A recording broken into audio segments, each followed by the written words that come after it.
वृत्तपत्रे लाखो शोषित लोकांच्या जीवनात बदल घडवून आणू शकतात, यावर बाबासाहेबांचा ठाम विश्वास होता. त्यांना कळत होतं शोषितांचा आवाज दाबण्यात आला आहे आणि तो आवाज जागवण्यासाठी हवे होते एक माध्यम, एक शब्दशस्त्र. 31 जानेवारी 1920 रोजी मूकनायक या मराठी वृत्तपत्राची सुरुवात झाली. शोषितांची वेदना, तक्रारी आणि प्रश्न मूक राहू नयेत म्हणून हे नाव मूकनायक, मूकांचा नायक.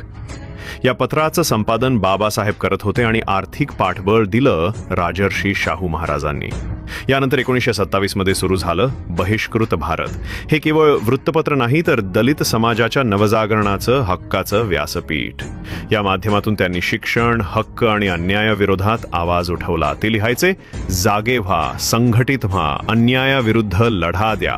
1930 मध्ये जनता या मराठी वृत्तपत्राची सुरुवात झाली. कारण बाबासाहेबांचा विश्वास होता, हा